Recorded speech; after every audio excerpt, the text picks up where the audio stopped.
Needless to say, to leave the 99% of people in your dust this year, you must first be willing to quit practicing their foolish ways and instead start embracing the secret rituals which the elite 1% have stayed committed to throughout the years. What specific rituals, techniques, and mindsets am I referring to?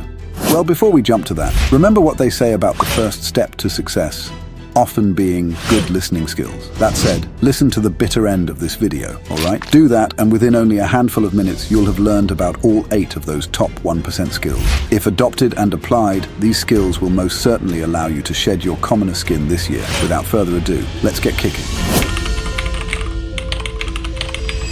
If a man knows not to which port he sails, no wind is favorable. Here's the deal. The very first thing you should do is get a good idea of what it is you want to achieve. You see, even the sharpest sword and the swiftest arrow are equally useless if you're unaware of the direction in which to swing or shoot them. Everything else is secondary. First, you need a game plan. Take some time for yourself to figure out what you'd happily be able to keep doing for the rest of your life. If you already know the answer to that, or at least what you should be doing this year, that's splendid. If you don't, just keep researching, experimenting, and trying your hand at a variety of activities until something sticks.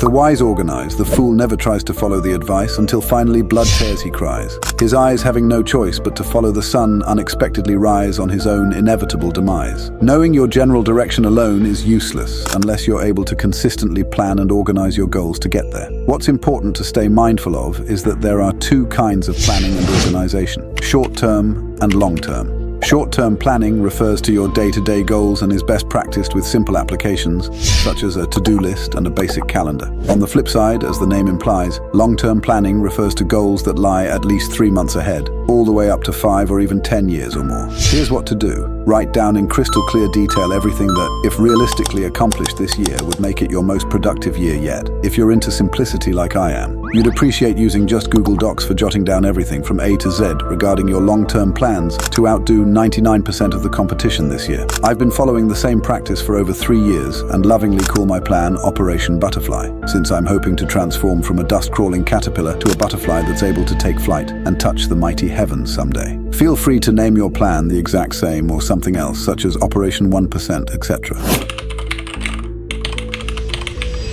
Insanity is doing the same thing over and over again and expecting different results. Get this fact through your skull, buddy. Humans are forgetful creatures, and without actively monitoring the progress they've been making, they just keep doing what they've always been doing, whether or not there are any results to speak of. The top 1% counter such inner deficiencies by using simple tools like Habitbull to keep track of their goals, activities, and progress over time. Not to brag, but I'm one such person, and below is a screenshot detailing my long history and statistics with the app. I know. I shower almost every single day. A clean freak, no? I'm into fasting these days and therefore skip lunch altogether. However, I consistently follow up on breakfast and dinner, as you can tell. Furthermore, I pen new journal entries daily for my personal diary, since keeping a detailed record of my past and future journey is important to me. Lastly, it appears both the workout and reading departments could use a little work. After all, the percentages don't lie. Prioritize limited survival mode over endless revival mode. Do that and motivation will follow loads upon loads. Remember Sisyphus from Greek mythology, the miserable fella cursed to push a giant rock boulder up a hill again and again for the rest of eternity. Do you think he enjoys his suffering, that he doesn't get tired of that eternally non-stop bullshit? Of course he does. And yet, he keeps pushing. Wonder why? Because he has no other choice. Well, technically, he does have a choice. Either remain dead forever and never revive nor see his family again, or keep pushing that stupid boulder uphill forever. Program your life and environment in such a way that you have no other choice but to put in the work. Instead of being able to revive endlessly and restart in a carefree manner, you're left with no choice but to give it your all in every single chance you get. Otherwise, the consequences will really make it sting.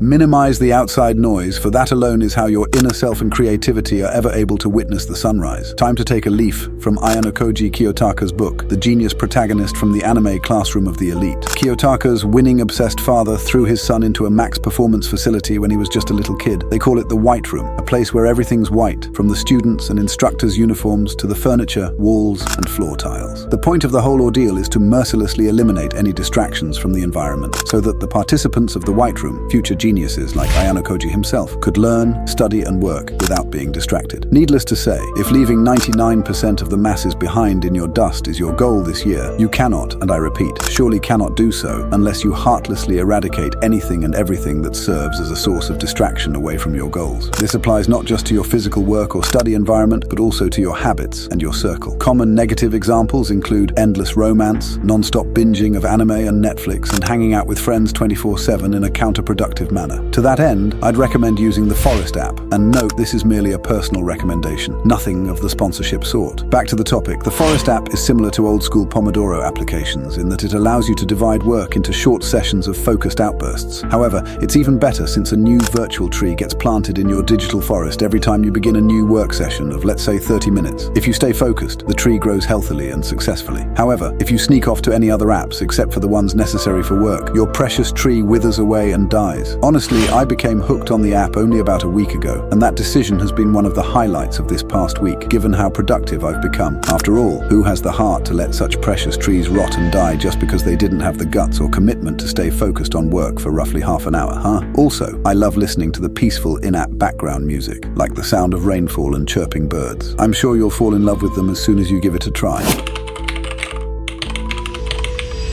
You must gain control over your money, or the lack of it will forever control you. The 99% mistakenly assume they know exactly what money represents and how it operates. The problem is, they don't. Buying stuff online or in person and owning a credit card or two are just the basics. In dating terms, it's like casually flirting with your crush without having any deep understanding of their core character, their likes, dislikes, strengths, weaknesses, and so on, which is the kind of stuff that keeps any relationship ticking for the long term. Money operates in a similar fashion. Even though the eventual aim for most of us might be to buy cool stuff like luxury clothing, we must acknowledge that it's impossible to reap the proper rewards without putting in the right efforts first. A key component of getting ahead of the competition is understanding the fundamental psychology of money. Honestly, what better way to start than by reading the brilliant book that goes by the same name? Give it a quick read, and your financial IQ is bound to skyrocket by the end of it. I admit, reading and finishing a book can be overwhelming. However, how else are you ever going to distinguish yourself from the 99% otherwise?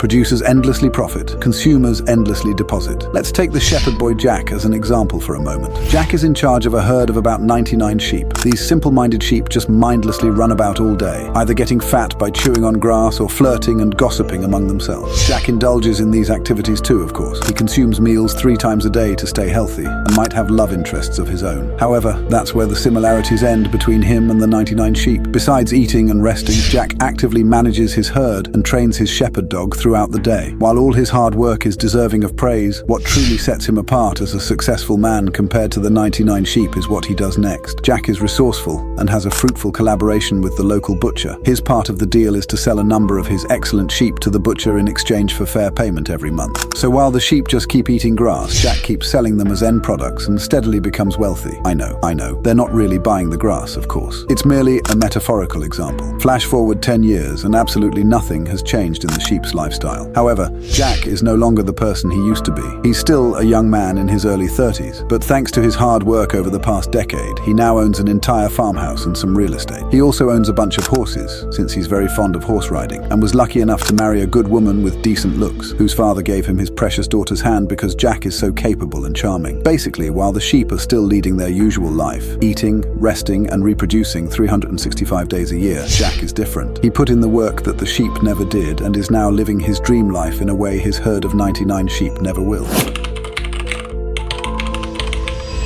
Since walking down the street is inevitable regardless, at least walk with a dress and not butt naked. Since suffering is inevitable regardless, at least suffer with progress and not without progress. Listen man, pain is inevitable. Whether you put in the work or not, you're going to suffer regardless. So why not make the best of your pain by embracing it instead of desperately running away from it? Channel it into a positive direction, like feeling that bittersweet pain during workout sessions. Do this and your compounded growth after a year of suffering and pain will leave 99% of others behind, just like Flash would leave a slow-moving snail wondering where the guy in the red suit vanished. You'll sooner die than escape suffering and feeling miserable forever. Since it's something set in stone anyway, why not seek, love, and grow from your pain actively?